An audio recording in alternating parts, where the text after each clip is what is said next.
Ladies and gentlemen, you have reached the Meandering Mixtape Live. We are back at Miller's in Carnation, and we are here with the absolutely fabulous Massy Ferguson. Hey, guys. Hey. Hello. How are you? Doing okay. Thank you for having us. So we got a couple minutes. You just finished sound check, which sounded great to me, but I was inside. So if it sounds great inside, you know it's going to sound good outside. And you're on at 7 o'clock. So if you haven't gotten in your car yet, get in your car. Get down here. Get on down. Come see the show. Lots going on in Carnation for the 4th. But for those that don't know Massy Ferguson, Ethan, you want to start us off? Give us a little background. And I know you guys have been around for 20 years. It's crazy. Big it's milestone. crazy. Wow. Yeah. So we are Massy Ferguson, kind of rock Americana act from Seattle. Been around for, 20 years, which seems crazy. When I was in my 20s and George Bush was the president, we started this band. Actually, he was in his first term, so maybe it's been longer than 20 years. I don't know. But, we've played all over the world, toured in 17, 18 different countries, been a Northwest regional touring act for as long as I can remember, and just still enjoying it a lot. And I couldn't have done much of anything without this guy right here, Adam Monda. Back at you. Yeah, I mean, we're kind of like the songwriting partners of this group, and we're still writing songs. In fact, I was writing lyrics last night, so just, that's what we do. We write, we play, we tour. There you go. And you Repeat, rinse and repeat. Yeah, and you tour all over. Yeah. And you write on tour. Yeah. Which inspiration from everywhere. Yeah, I mean, we did this songwriters workshop in Cabo San Lucas. We met a guy named Carlos with really cool sunglasses, and we wrote an entire song that will be on our next album just about Carlos called Don't Push the Money Man Around. And I'm excited about that song. But it all started with hey, man, did you see that Carlos guy? That was cool, So. And I do, since we're talking about songwriting, Adam, you were the inspiration for the latest album, if I understand correctly. At least that's what the lore is. Oh, there's there's a lot of lore. The one before this one was Joe's Meat and Grocery, which was my grandpa in the picture. He was a butcher. That might have been the one you're talking about. But I like to say it's all inspired by me. So Perfect. That's what the lore. I like that there's lore. There's lore. That's what a lot of people are saying that. Come for the music, stay for the lore. Love it. So, I have a question. So we want to do this as a regular series here at Miller's because they have a summer series, which if you don't know about the summer series, you've got to come out for it. It's amazing. There's a great lawn, great sound. Paul does sound. And Tolt Records sponsors, both produces this podcast and the live, and sponsors the summer series, which is great. And I set up to ask the same question to every band that's going to come through. But you guys have come through so many times. I'm going to change it up a little bit, so you'll have to tune into the next episode fair? to hear. Yeah, can you do that? To hear the next episode on what the question is. But you guys are a regular Carnation staple at this point. I look forward to seeing Massy Ferguson come through Carnation every year. What does Carnation and the Valley, and specifically this amazing venue, you've played inside, you've played outside, what does Miller's Carnation mean to you? And a lot of bands do hold this as a special place. No question. Take it away. Well, I would say the first time we ever got booked here, which was some years back, I had heard about the 1986. place. Yeah, 1986, right after we did our live at Budokan, then live at Miller's. No, the first time we played Carnation was 3 or 4 years ago. I had no idea what I was getting into. It was the 3rd of July, same as today. We got up on stage, and then we got a call from our drummer, not our regular drummer, but a guy that sits in with us quite a bit, that he was going to be really, really late. Yeah. And so we went up as a 3-piece, and just the most accepting audience, really cool group of people, and then our drummer came and we played another set with electric, and so that just the fact that it was so accepting, I thought was great. In answer to your question, that's just my first little anecdote, but in answer to your question, as I get older, what I appreciate more is artistic communities, a community of people that are behind the arts, and I think of that here as much as any place I've ever been. We live in Seattle. Seattle's a great place. home to a lot of arts, but there's so much there that it's not so much of a centralized art community, whereas here it is a centralized art community. Everyone rallies around music in particular. They rally around the arts, and you come to a place and you see people. It's like Cheers, a place where everyone knows your name. So I think of Carnation in kind of those terms. Yeah, and I'll say it just like we play around a lot, but it's very few places where it's like you're met with kindness. People know what they're doing. They're professional. The sound is great. Everything is taken really seriously and respected. And you feel respected as a musician. It's an honor to be here. Like I said, I don't know which I like playing more, outside or inside. I'm always a little disappointed either way because I'm missing one of the others. But out of all the places we play, I was thinking I'm going to give a little Ecton in England a little shout out, but there's a little place there that we play. It's the same thing. It's just a little town, a little community. Everyone shows up to support. You might be playing indoor, you might be playing outside. It's true. Doing that, and those are just another one that came to my mind of a special place like this where it's like everyone cares. Sometimes you show up and they don't know, and people are irritated you're playing. It's like, did you book this? Yeah, exactly. And You want us to play? That's not this place. That's I won't good. mention names. And Yeah, right. But we know.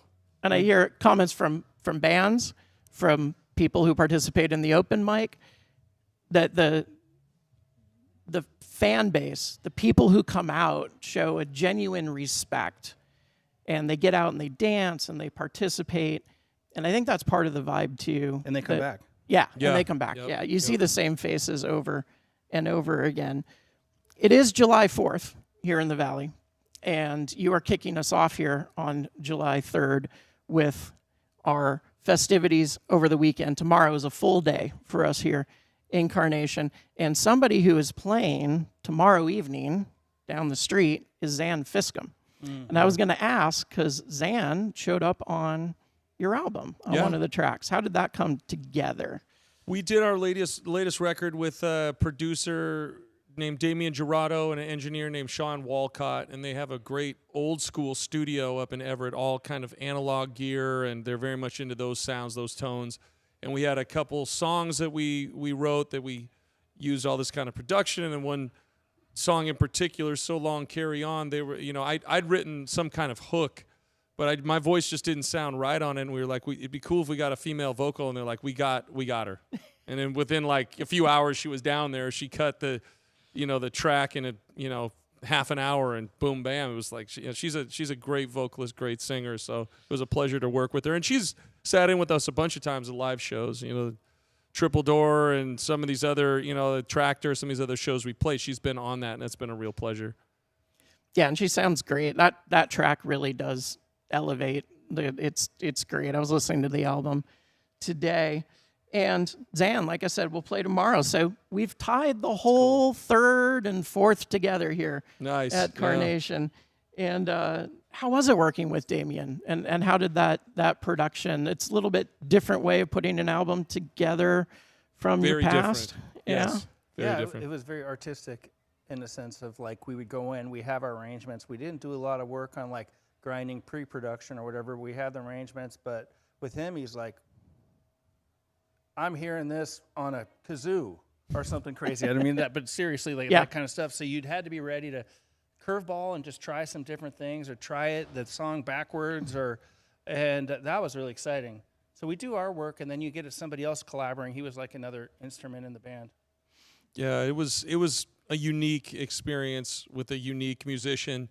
And I really like his stuff a lot, and I wasn't really sure how things would go, but it's like you roll the dice anytime you work with any producer, and I was really happy with just the raw, honest energy of that album, because it's not super produced. It's not like tons of overdubs and flowery arrangements. It's like they're really into real. The gear from the 60s and doing that, so we're setting up playing live on old, and it just was, felt like the Beatles in there.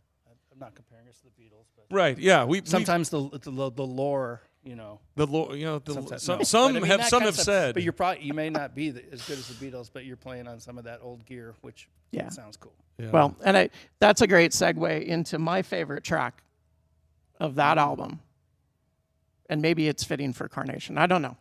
Again, lore and Carnation, but You Were So High. Yeah. Which- I'm glad. Yeah, I'm glad you like that. I like that one a lot too. Another song that we had totally rocked up, and we're doing in a completely different arrangement. That he turned that upside down on its head. So that was cool. Turned out being very fun. And one of the reasons I love that song on that album is because it does give you this sort of vibe shift in the production of the. And when I was listening to it, I'm like, where's the B-sides? Like, I want a whole B-sides of this. So maybe, you got a bunch? Maybe go back in, put some B-sides together. Yeah, for sure. Well, and it's just it's a song that took that totally different direction, but in the end, it's different. You want to feel like you're growing. You want to feel like you're changing and you're elevating your craft. And I thought that song did that. Just the fact that we did the risk of, like, instead of you doing the rocking Massy was like. Big thing with Damien Gerardo is like, oh, you got to slow it down. Got to slow it down. Your songs are calling for it, man. Got to slow it down. So we slowed that down. Oh, we slowed it down. Yeah, yeah. And it's a bit about, well, you want to tell people what the song's about?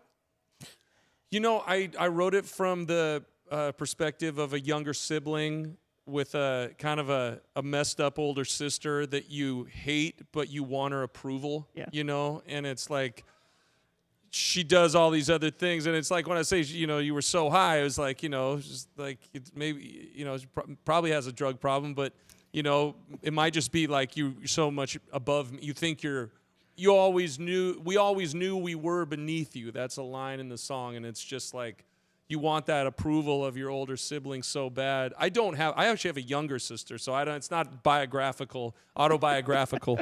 No, but you can kind of take whatever you want from that song, right? You know, whatever it might mean to you. I like that. How you could interpret the vocals like that. Yeah. Yeah, and I think there's so many like little nuances in there that people can relate to. Again, just go listen to it. Please do. It streams or buy it. You know. Yeah, sure. Support an artist. All we ask, buy one album a week, everyone. Support some artists. I like that. Yeah. I need to get on that myself. Well, it used to be almonds. Yeah. Now it's just buy one album a week, and you'll be good to go. And all right. Well, anything else you want to tell anybody about tonight's show? Just Some get last down minute here. Yeah, get down here. Come on. You know, what are you waiting for? This is going to be, you know, it's already just the most perfect Northwest night.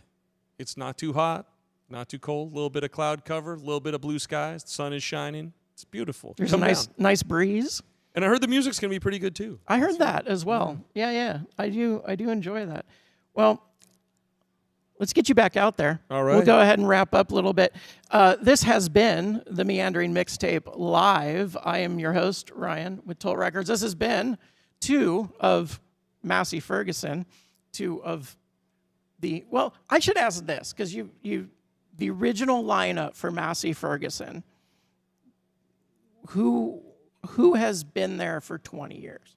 Me and Adam and Dave, the drummer. Yeah. Fred he's been here for a decade, and before that, it was his friend Tony Mann on keys. So like they're kind of buddies, and his friend, you know, when Tony was like, "Hey, I'm leaving. You should play with Fred," it was kind of a natural swap out, and they're both the same height. They play the same board. Their wives are friends, and they play kind of similar style. So it was a good fit. You know? Yeah, and I wanted to bring that out because, again, for a band to sustain for 20 years, and then you just walk into the lawn and party with them, that's what Miller's is all about. Yeah. And you can do that tonight. agree. Yeah, thank you to Miller's for always having us, and we really appreciate the opportunity. It's a pleasure. And I also want to thank Miller's, Bill and Nancy specifically, and thanking Bill and Nancy for loaning me Paul to do sound. Yes. Paul's a legend. So I can monitor everything else going on. And come on down. Get on the lawn. Spaghetti dinner across the street. They're also doing smash burgers right here. And right after your show, although I got to pack this up, you guys probably got to pack up, but literally right down over that way is Kindness Campfire with DJ Circuit Boy. Do you know much about DJ Circuit Boy? No, but I'm about to find out. Well, I'll tell you about it. DJ Circuit Boy has an amazing set of groupies that are going to come out tonight. mostly between 8 and 14 years old. But it's going to be a party at the campfire right over at Triangle Park. And the doors are open. People are setting up. The lawn's probably half full by now, if not more than that. And otherwise, this has been the Meandering Mixtape Live. Please do subscribe and share. And I'll let Massy. Anything else? Thank you very much. Miller's Carnation, whole town of Carnation. And thank you for having us on this podcast. Well, thank you for stopping by. I really appreciate it. Thank you.